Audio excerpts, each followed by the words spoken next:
میٹھی چیزوں کے بارے میں 15 سوال جواب۔ الحمدللہ رب العالمین والصلاة والسلام علی خاتم النبیین، اما بعد فاعوذ باللہ من الشیطان الرجیم، بسم اللہ الرحمن الرحیم۔ امیر اہل سنت دامت برکاتہم العالیہ کے ملفوظات کا تحریری گلدستہ، میٹھی چیزوں کے بارے میں 15 سوال جواب۔ دعائے خلیفہ امیر اہل سنت، یا رب المصطفیٰ، جو کوئی 14 صفحات کا رسالہ میٹھی چیزوں کے بارے میں 15 سوال جواب پڑھ یا سن لے، اسے صحت و عافیت والی زندگی عطا فرما اور اس کی ماں باپ اور اولاد سمیت بے حساب بخشش و مغفرت فرما، آمین بجاہ خاتم النبیین صلی اللہ علیہ وآلہ وسلم۔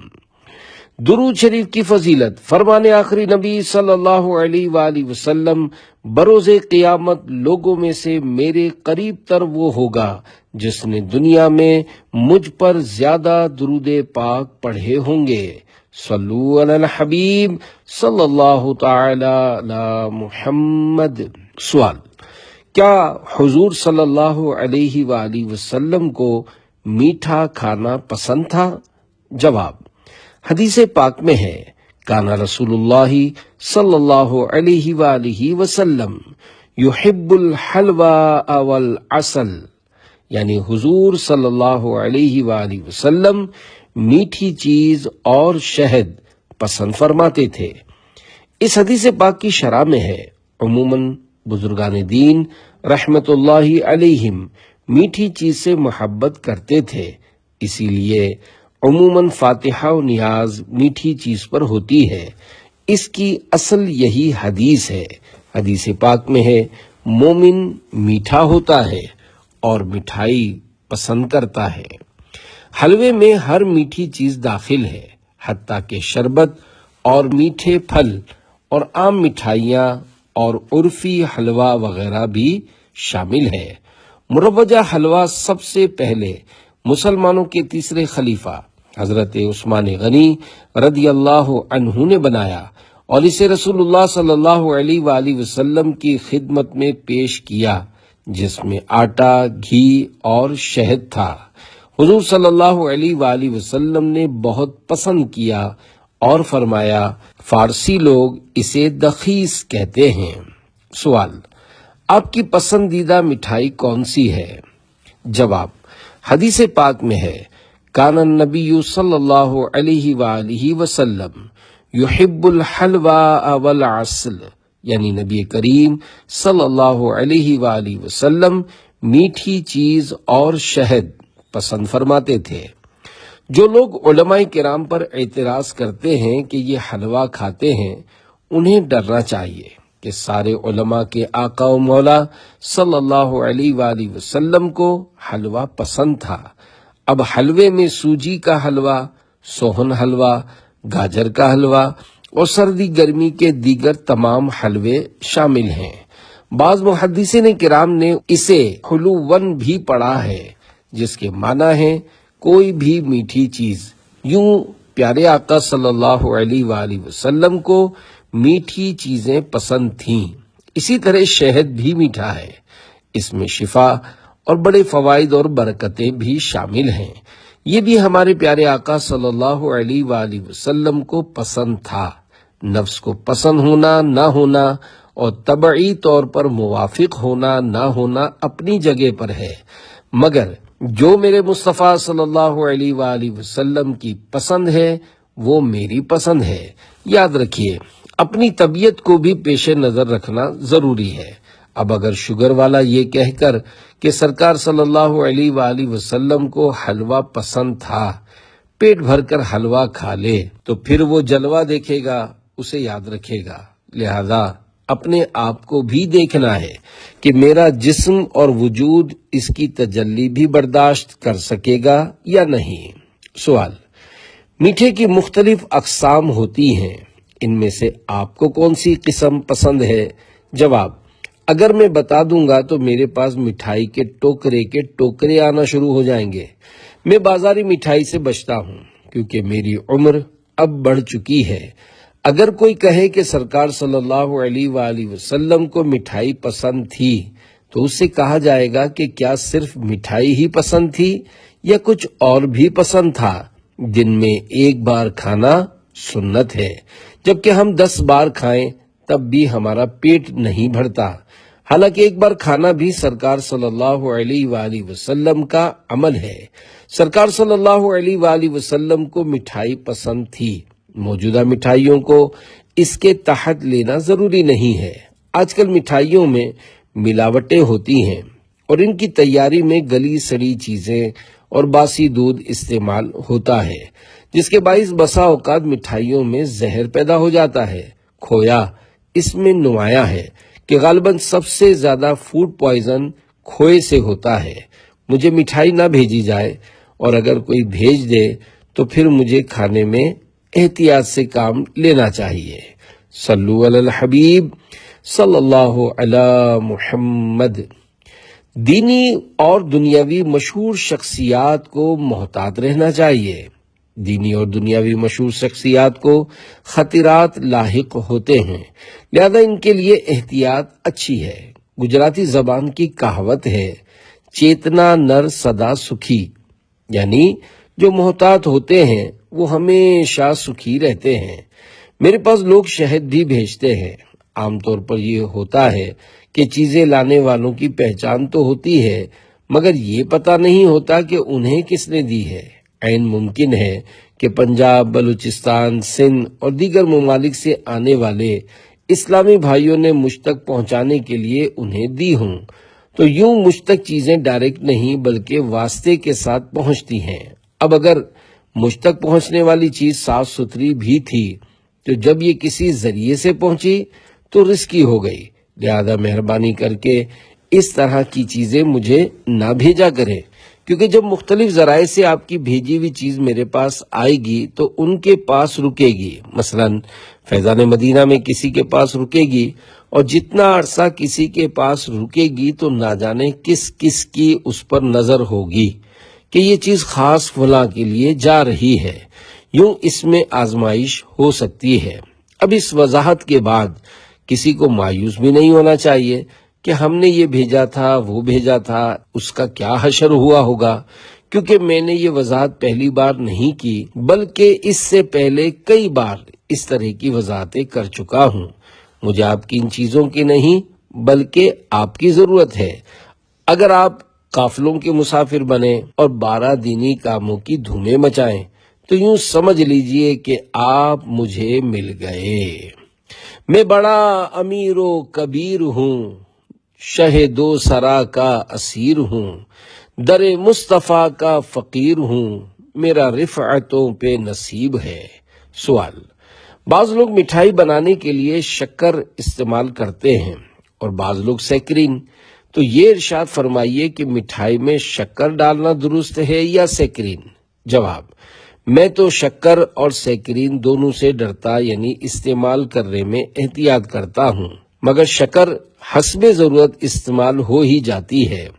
سیکرین تو مٹھائیوں میں دھوکے سے استعمال ہوتی ہے، ورنہ اگر گاہک کو پتہ چل جائے کہ اس میں سیکرین ہے تو وہ یہ مٹھائی کبھی بھی نہیں خریدے گا۔ سیکرین میٹھا زہر ہے اور لوگ اسے پسند بھی نہیں کرتے۔ اگر چینی والی چیز ہے تو بتانے کی ضرورت نہیں ہے، کیونکہ سب کو معلوم ہوتا ہے کہ مٹھائی کو چینی سے ہی میٹھا کیا جاتا ہے، کوئی بھی اسے شہد سے میٹھا نہیں کرتا۔ اگر کسی کو شہد کی مٹھائی کہہ کر دی جائے حالانکہ وہ چینی کی تھی تو جھوٹ بولنے کے سبب گناہگار ہوگا۔ البتہ واقعی شہد کی مٹھائی ہے تو اب کہنے میں کوئی حرج نہیں ہے۔ سوال: کیا دم کی ہوئی کھجور شوگر کا مریض کھا سکتا ہے؟ جواب: ظاہر ہے کہ جو شوگر کا مریض ہے وہ کھجور کیسے کھا سکتا ہے، اس لیے اپنے طبیب سے مشورہ کر لیجئے۔ عموماً شوگر کے مریض کے لیے مٹھائی جلدی تبرک بن جاتی ہے۔ ایسے لوگ تبرک کے نام پر خود کو دھوکہ دے رہے ہوتے ہیں۔ سوال: بعض بچے چھالیاں کھانے کے بہت شوقین ہوتے ہیں، چھالیاں کھانے کے کیا کیا نقصانات ہیں؟ نیز اس کا کوئی حل بتا دیجئے جس سے یہ عادت ختم ہو جائے۔ جواب: چھالیا تو ایسی چیز ہے کہ بچے اور بڑے سبھی کھاتے ہیں۔ خوبصورت پنیوں پیکٹس میں لپٹی زہر کی پڑیا خود بھی کھاتے ہیں اور دوسروں کو بھی دیتے ہیں۔ چھالیوں کو خوشبودار بنانے کے لیے ان میں عطر میں ڈالے جانے والے سستے کیمیکل ڈالے جاتے ہیں اور میٹیریل بھی گلا سڑا ہوتا ہوگا جو صحت کے لیے سخت نقصان دہ ہے، لہذا یہ نہیں کھانی چاہیے۔ چھالیا کھانے کی عادت ختم کرنے کے لیے بھنے ہوئے سونف اور سادہ دھنیا جس میں خوشبو نہ ہو ان کو استعمال کیا جائے کہ ان کے فوائد بھی ہیں اور کھانے میں کوئی حرج نہیں ہے۔ سونف اور دھنیا توے پر بھون کر بوتل میں رکھ لیں اور انہیں استعمال کرتے رہیں۔ البتہ اگر صرف سادہ چھالیا تھوڑی مقدار میں کھائی جائے تو وہ نقصان نہیں دے گی بلکہ اس کے فوائد بھی ہوں گے۔ پان، گٹکے، کتھے، چونے، چھالیا اور مین پوری وغیرہ کے بارے میں حیرت انگیز معلومات اور واقعات پڑھنے کے لیے شیخ طریقت امیر اہل سنت حضرت علامہ مولانا محمد الیاس عطار قادری رضوی دامن برکاتہم العالیہ کا 28 صفحات کا رسالہ پان گٹکا کا مطالعہ کیجیے۔ سوال: انسانی صحت کے لیے شکر اور سیکرین کے کیا مضر اثرات ہیں؟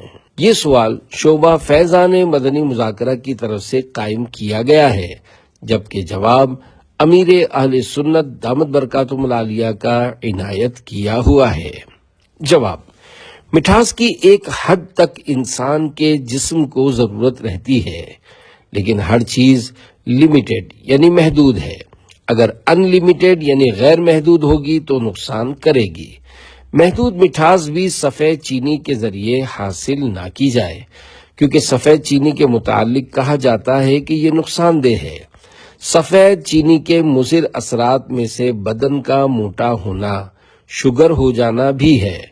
جو لوگ بہت تیز میٹھی چائے پیتے ہیں، یوں ہی گھروں میں جو میٹھی ڈشیں پکتی ہیں تو ان میں بھی بہت زیادہ چینی ڈالتے ہیں، تو ایسے لوگوں کا شوگر کے مرض سے بچنا بڑا مشکل ہوتا ہے، اور جس کو شوگر ڈکلیئر ہو جاتی ہے تو اس کی زندگی تلخ، کڑوی اور بدمزہ ہو جاتی ہے، گویا اس نے اپنے حصے کی شوگر جلدی جلدی کھا کر اپنا خون میٹھا کر لیا۔ اس لیے میٹھے کو جلدی جلدی کھا کر ختم کرنے کے بجائے تھوڑا تھوڑا استعمال کر کے زندگی کے آخر میں پورا کرنا چاہیے۔ سفید چینی کے بجائے گڑ استعمال کیجیے۔ اب براؤن شوگر آئی ہے، جس کے متعلق یہ کہا جاتا ہے کہ یہ نقصان دہ نہیں ہے، لیکن ایسا ہونا مشکل نظر آتا ہے۔ اب خدا جانے براؤن شوگر اصل میں بھی ہے یا اسی وائٹ شوگر کو براؤن کلر ڈال کر براؤن شوگر بنا کر مہنگے داموں بیچ رہے ہیں۔ ممکن ہو تو گڑ استعمال کیجیے، کیونکہ گڑ صحت کے لیے مفید ہے۔ اگر اسے لمٹ یعنی حد کے اندر استعمال کیا جائے تو اس کے کافی فوائد ہیں، لیکن شوگر کے مریض کے لیے گڑ بھی نقصان دہ ہے۔ چائے بھی بہت سے لوگ گڑ کی پیتے ہیں۔ الحمدللہ مجھے بھی گڑ کی چائے اچھی لگتی ہے۔ سوال: میں دن میں 3 سے 4 بار کڑک چائے پینے کا عادی ہوں، کیا چائے پینے کا کوئی نقصان بھی ہے؟ جواب: آپ کی عمر کے حساب سے میں مشورہ دوں گا کہ آپ فوری طور پر اپنے گردے چیک کروا لیں، کیونکہ چائے گردے کو نقصان کرتی ہے۔ کڑک چائے تو اور بھی زیادہ خطرناک ہے، پھر اسے دن میں 3 4 بار پینا مزید نقصان دہ ہے۔ بعض اوقات اتنے بڑے کپوں میں چائے پیتے ہیں جو کپ نہیں جگ ہوتے ہیں۔ کڑک چائے میں چونکہ چینی کی ضرورت زیادہ پڑتی ہے، ورنہ وہ کڑوی لگے گی، لہذا آپ شوگر کا ٹیسٹ بھی کروا لیں۔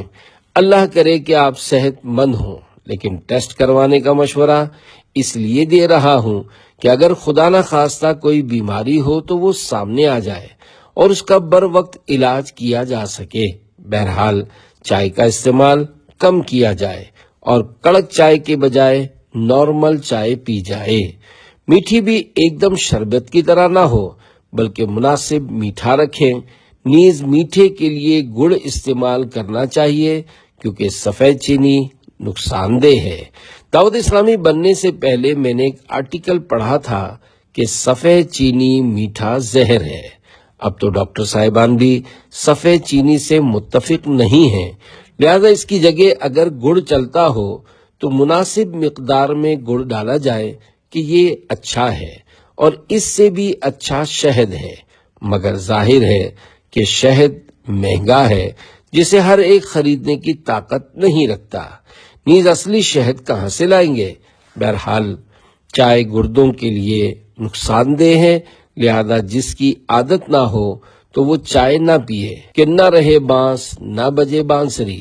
سوال: زیادہ چائے پینے کے بارے میں آپ کیا فرماتے ہیں؟ یہ سوال شعبہ ملفوظات امیر اہل سنت کی طرف سے قائم کیا گیا ہے، جبکہ جواب امیر اہل سنت دامت برکاتہم العالیہ کا عنایت کیا ہوا ہے۔ جواب: اگر ضرورت ہو تو تھوڑی مقدار میں چائے پی لینی چاہیے۔ سحری میں نفسیاتی طور پر چائے پی جاتی ہے کہ نہیں پئیں گے تو سر چڑھ جائے گا۔ میں سحری میں چائے پینے کا عادی نہیں ہوں، کبھی کبھی چائے سامنے آ گئی تو پی لی۔ میری 2 مرتبہ چائے پینے کی روٹین ہے، ایک مرتبہ افطار کے بعد جب کھانا کھاتے ہیں تو اس کے بعد چائے پیتا ہوں تاکہ ہمت رہے اور تراویح پڑھ سکوں، ورنہ نیند آئے گی، اور دوسری مرتبہ عشاء کے بعد جب مدنی مذاکرے کے لیے آتا ہوں تو چائے پی لیتا ہوں۔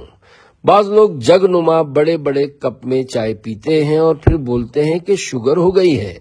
اس سے شوگر نہیں ہوگی تو کیا ہوگا؟ چائے کم پینی چاہیے، زیادہ چائے پینے سے گردوں کو بھی نقصان پہنچتا ہے۔ اعلیٰ حضرت امام احمد رضا خان رحمت اللہ علیہ نے بھی فرمایا ہے کہ چائے گردوں کے لیے نقصان دہ ہے۔ جن کی چائے پینے کی عادت نہیں ہے انہیں میرا مشورہ ہے کہ وہ اس کی عادت نہ ڈالیں۔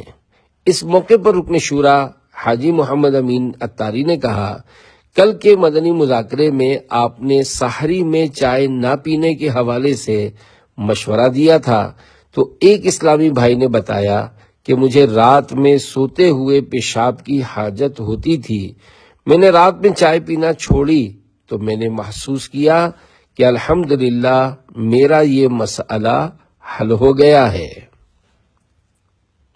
سوال: ابھی کسی نے مجھ سے کہا ہے کہ امیر اہل سنت دامت برکاتہم العالیہ کی چائے کا پیالہ بھی تو بڑا ہوتا ہے۔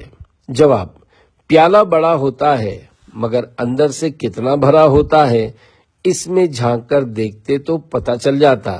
چائے کا پیالہ سائز میں بڑا ہوتا ہے لیکن اس میں چائے کی مقدار اتنی نہیں ہوتی جتنا بڑا پیالہ ہوتا ہے۔ میں نے چند بار چائے سے جان چھڑانے کی کوشش کی اور اس کی جگہ گرم پانی بھی پیا ہے، مگر چائے کی عادت نہیں چھوٹی کہ نہ پینے سے سر دکھنا شروع ہو جاتا ہے۔ اللہ کرے کہ میری چائے پینے کی عادت چھوٹ جائے اور اس کی خواہش ہی نہ ہو کہ اس عمر میں تو احتیاط کرنے کی زیادہ ضرورت ہے۔ الحمدللہ میں گڑ کی چائے پیتا ہوں اور عام طور پر ہمارے گھر میں گڑ کی چائے بنتی ہے۔ ہاں اگر گڑ ختم ہو گیا اور چینی آ گئی یا کہیں گئے اور اس نے جیسی چائے دی تو وہ پی لی۔ گڑ فائدہ مند ہے، سفید چینی نقصان دہ ہے، گویا یہ وائٹ پوائزن ہے۔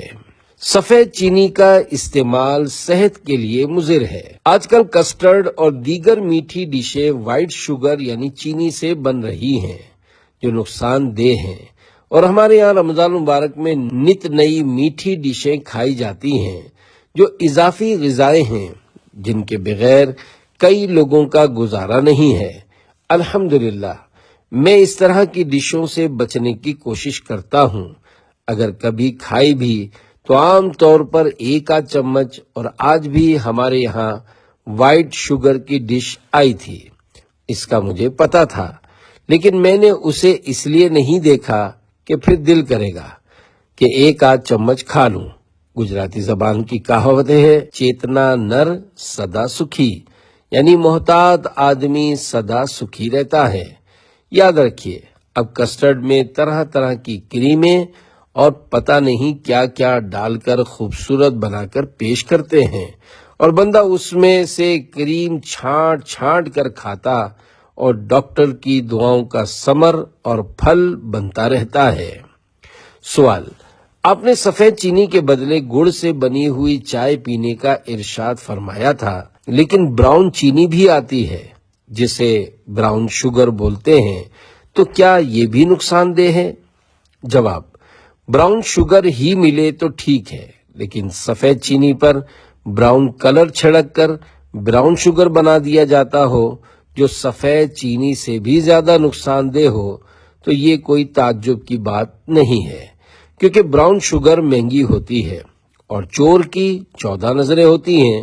جب میں نے براؤن شوگر استعمال کرنا شروع کی تو میری نواسی نے مجھ سے کہا، باپا براؤن شوگر مہنگی ہے تو خالص کون دے گا؟ اس کی یہ بات میری سمجھ میں بھی آ رہی تھی، لیکن براؤن شوگر ملتی ہی نہیں ایسا بھی نہیں ہے، ڈھونڈنے سے خالص بھی مل جاتی ہے۔ بہرحال گڑ بہتر ہے، اور گڑ بھی وہ ہو جسے خوبصورت بنانے کے لیے کیمیکل سے صاف نہ کیا گیا ہو۔ کیمیکل والا گڑ خوبصورت نظر آتا ہے تو بکتا بھی زیادہ ہے، جبکہ دیسی گڑ زیادہ اچھا ہوتا ہے۔ جب آپ گڑ والی چائے استعمال کریں گے تو ہو سکتا ہے شروع میں من کو نہ بھائے، مگر استعمال کرتے رہیں گے تو عادت بن جائے گی اور پتہ بھی نہیں چلے گا۔ سوال: کیا زیادہ گڑ کھانے سے بھی شوگر ہو سکتی ہے؟ جواب: گڑ میں بھی شوگر ہوتی ہے۔ شوگر کے مریض کو گڑ نہیں کھانا چاہیے۔ دراصل سفید چینی کو کیمیکل سے صاف کیا جاتا ہے، اس لیے ماہرین سفید چینی، وائٹ شوگر کے نقصانات اور گڑ کے فوائد بیان کرتے ہیں، لیکن گڑ بھی اب کیمیکل سے صاف کیا جاتا اور چمکایا جاتا ہے۔ یہ کیمیکل والا گڑ نہیں کھانا چاہیے۔ اگر دیسی گڑ مل جاتا ہو تو وہ کھائیں، دیسی گڑ اچھا ہے، اس کے کثیر فوائد ہیں، لیکن شوگر کے مریض کو ڈاکٹر کی اجازت سے استعمال کرنا چاہیے۔ سوال: آج کل حالات ایسے چل رہے ہیں کہ نہ جانے کب کسے شوگر یعنی ڈائبٹیز کا مرض آ گھیرے۔ کچھ ایسی احتیاطیں بیان فرما دیجئے جن سے شوگر نہ ہو۔ نیز یہ بھی ارشاد فرمائیے کہ کیا صرف میٹھا کھانے سے ہی شوگر ہوتی ہے یا شوگر ہونے کے اور بھی اسباب ہیں؟ جواب: شوگر ہونے کے کئی اسباب ہوتے ہیں۔ ایک سبب تو میٹھی چیزیں اور مٹھائیاں ہیں۔ ہمارے ہاں وائٹ شوگر بہت استعمال کی جاتی ہے، لوگ چائے میں بھی ڈبل مقدار میں چینی ڈال کر پی رہے ہوتے ہیں۔ ایک تو چائے کا کپ بھی بڑا ہوتا ہے، میں اسے جگ بولتا ہوں۔ اس جگ نما کپ میں جب زیادہ مقدار میں چینی ڈالتے ہیں تو چائے نہیں رہتی، میٹھا شربت بن جاتی ہے۔ ایسا کرنے والے لوگ عموماً شوگر کے مریض بن جاتے ہیں اور بہت تکلیف اٹھاتے ہیں۔ بہرحال سب اپنے اور دوسروں کے حال پر رحم کریں اور اتنی میٹھی چائے نہ پئیں۔ یوں ہی بکثرت مٹھائی کھانے والے بھی احتیاط کریں، کیونکہ شوگر کہہ کر نہیں آتی، بس آ جاتی ہے۔ شوگر یوں بھی ہو جاتی ہے کہ جس کا بیٹھنے کا کام ہو اور پیدل چلنے کی نوبت نہ آتی ہو، چاہے 2 قدم پر ہی مسجد کیوں نہ ہو، پھر بھی اسکوٹر پر ہی جاتے ہوں۔ اسی طرح آفس وغیرہ جانے کے لیے بھی اسکوٹر ہی استعمال کرتے ہوں، تو ایسے لوگوں کو بھی شوگر ہونے کے امکانات زیادہ ہوتے ہیں۔ اس کے علاوہ جو لوگ زیادہ کھانے کے عادی ہوتے ہیں انہیں بھی شوگر ہونے کا امکان ہوتا ہے، کیونکہ چینی کے علاوہ دیگر چیزوں جیسے چاول میں بھی شوگر ہوتی ہے۔ چاول کے بارے میں تجربے کار لوگ کہتے ہیں کہ اگر چاول ابال کر اس کا پانی نکال دیا جائے تو پھر چاول شوگر نہیں کرتا۔ اس کے علاوہ چاول کی نقصان دہ چیزیں بھی نکل آتی ہیں، جس کی وجہ سے حفاظت رہتی ہے۔ عموماً جب بریانی بنائی جاتی ہے تو چاول ابال کر پانی نکال دیا جاتا ہے۔ اگر کبھی ابلے ہوئے چاول کھانے ہوں تب بھی پانی نکال دینا چاہیے۔ ہاں، یہاں ایک بات عرض کر دوں کہ بعض میٹھی چیزیں ایسی ہیں جن سے شوگر نہیں ہوتی، جیسے ڈائٹ یعنی پرہیزی غذاؤں کے ذریعے علاج کرنے والے ڈاکٹرز جو سبزیوں اور پھلوں سے علاج کرتے ہیں، ان کا دعویٰ ہے کہ آم یعنی مینگو سے شوگر نہیں ہوتی۔ اگرچہ مجھے باقاعدہ شوگر نہیں ہے، لیکن میرا اپنا تجربہ بھی ہے کہ آم سے شوگر نہیں بڑھتی۔ الحمدللہ آم میں مٹھاس بھی ہے، لیکن ایسے قدرتی اجزاء بھی ہیں جو شوگر نہیں ہونے دیتے۔ میں نے اس مرتبہ ایک دن میں 3-4 آم بھی کھائے ہیں، لیکن اللہ پاک کی رحمت سے شوگر نہیں بڑھی۔ پچھلے سال بھی مجھے یہ تجربہ رہا تھا کہ آم سے شوگر نہیں بڑھی تھی، لیکن ان سب کے باوجود میں آم کھانے کا مشورہ نہیں دوں گا، ورنہ میرے اوپر بات آ جائے گی، کیونکہ ممکن ہے کہ آپ 2 لڈو کھانے کے بعد 1 آم کھا لیں اور آپ کی شوگر بڑھ جائے، تو آپ کہیں گے کہ مدنی چینل پر آم کھانے کا کہا گیا تھا، اس لیے میں نے آم کھائے تھے، لیکن اب میں بستر پر آ گیا ہوں، حالانکہ شوگر لڈو کی وجہ سے بڑھی تھی، نہ کہ آم کی وجہ سے، لیکن پھر بھی بدنام آم ہو جائے گا۔ اس لیے چاہے لڈو کھانا ہو یا آم کھانا ہو، اپنے ڈاکٹر سے مشورہ کر لینا، مجھے داؤ پہ مت لگا دینا۔ یہ بھی ممکن ہے کہ آپ کا ڈاکٹر آپ کو آم کھانے سے منع کر دے اور کہے کہ یہ کیسے ہو سکتا ہے کہ آم سے شوگر نہ ہو، آم تو بہت میٹھا ہوتا ہے۔ اگر ڈاکٹر منع کرے تو پھر آپ اس کی بات پر عمل کیجیے گا، اس سے آپ کی کچھ نہ کچھ رقم ہی بچ جائے گی۔ شوگر کا روحانی علاج۔ دعوت اسلامی کے مکتبۃ المدینہ کی کتاب مدنی پنصورہ، مدنی پنصورہ امیر اہل سنت دامت برکاتہم العالیہ کی کتاب ہے اور اس کے 455 صفحات ہیں۔ یہ کتاب مشہور قرآنی سورتوں، دعاؤں، درودوں، روحانی و طبی علاجوں کا دلچسپ مجموعہ ہے۔ اس کتاب کا ہر گھر میں ہونا مفید ہے۔ مکتبۃ المدینہ سے ہدیتاً حاصل کی جا سکتی ہے۔ دعوت اسلامی کے مکتبۃ المدینہ کی کتاب مدنی پنصورہ میں شوگر کا علاج موجود ہے۔ قرآن کریم کی آیت مبارکہ ہے، ربی ادخلنی مدخل صدق واخرجنی مخرج صدق واجعل لی من لدنک سلطانا نصیرا۔ پارہ 15 سورہ بنی اسرائیل آیت 80۔ آسان ترجمہ قرآن کنز العرفان۔ اور اے حبیب یوں عرض کرو کہ اے میرے رب مجھے پسندیدہ طریقے سے داخل فرما اور مجھے پسندیدہ طریقے سے نکال دے، اور میرے لیے اپنی طرف سے مددگار قوت بنا دے۔ اس قرآنی دعا کو روزانہ صبح و شام 3 بار، اول و آخر 3 بار درود شریف پڑھ کر پانی پر دم کر کے پئیں جب تک مرض ختم نہ ہو۔ یہ عمل روزانہ کرنا ہے۔ صبح شام کی تعریف بھی سن لیجئے۔